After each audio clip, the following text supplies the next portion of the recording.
जैसे ही रोमी की नज़र प्रियल पर पड़ी तो उसकी आंखें प्रियल पर ही टिक गई।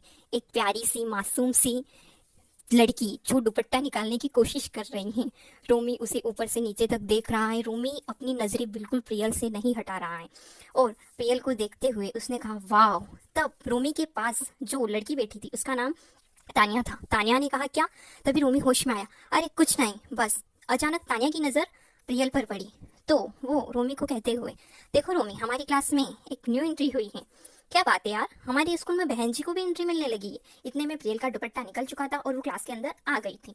उसने रोमी के ग्रुप की ओर नहीं देखा क्योंकि वो पहले से डरी हुई थी, तो वो सिर्फ अपनी सीट देखने में व्यस्त थी। लेकिन तानिया ने फिर जोर से प्रियल को रोकते हुए कहा, ओ बहन जी, क्या गलती से किस कॉलेज में आ गए हो? ये कॉलेज तुम्हारी जैसी बहन जी टाइप लड़कियों के लिए नहीं है। तब प्रियल ने तानिया की ओर देखा। उसने पास में रोमी को भी देखा, पर वो थोड़ा घबराई हुई थी तो उसने कुछ कहा नहीं और वो अपनी सीट की ओर जाने लगी। तो तानिया को गुस्सा आया क्योंकि तानिया की बात किसी ने टाली। तब रोमी तानिया को रोकते हुए, रुको, इसे तो मैं बताता हूँ।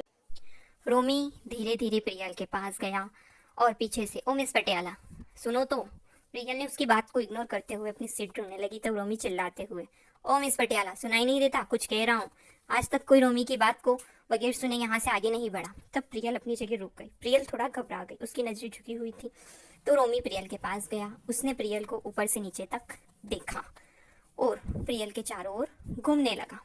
फिर बोला, हाँ यार तानिया, तो सही कह रही थी, हमारे कॉलेज में बहन जी का भी एडमिशन होने लगा। क्या यार, कॉलेज की रेपुटेशन का क्या होगा? मुझे नहीं पता था कि कॉलेज वाले बहन जी टाइप लड़कियों को भी एडमिशन दे देते हैं। इस बात पर प्रियल ने कोई जवाब नहीं दिया और उसने कहा, मुझे जाने दीजिए, मुझे मेरी सीट ढूंढनी है।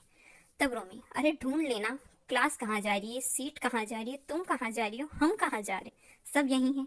पहले मिस पटियाला ये तो बताओ, कहाँ से आई हो, क्या करती हो, ऐसे बहन जी टाइप कपड़े पहन के क्यों आई हो? इस बात पर भी प्रियल कोई जवाब न देते हुए आगे बढ़ने लगी। तो रोमी ने पीछे से उसका हाथ पकड़ लिया। जैसे ही रोमी ने प्रियल का हाथ पकड़ा, प्रियल को बहुत गुस्सा आया और उसने पहली बार रोमी की तरफ देखा और एक जोर से रोमी के गाल पे चाटा मार दिया और कहा, ये क्या बदतमीजी है, आप मुझे नहीं जानते, मैं आपको नहीं जानती, तो आपने मेरा हाथ क्यों पकड़ा है?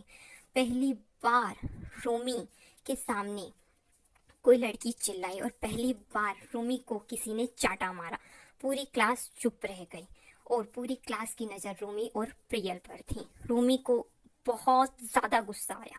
उसने जो हाथ प्रियल का पकड़ रखा था वही हाथ मोड़ा और प्रियल को अपने पास खींचा और कहा, मिस पटियाला, तुम्हें यह चाटा बहुत महंगा पड़ेगा। और प्रियल का हाथ छोड़ते ही वो उस क्लास से बाहर निकल गया।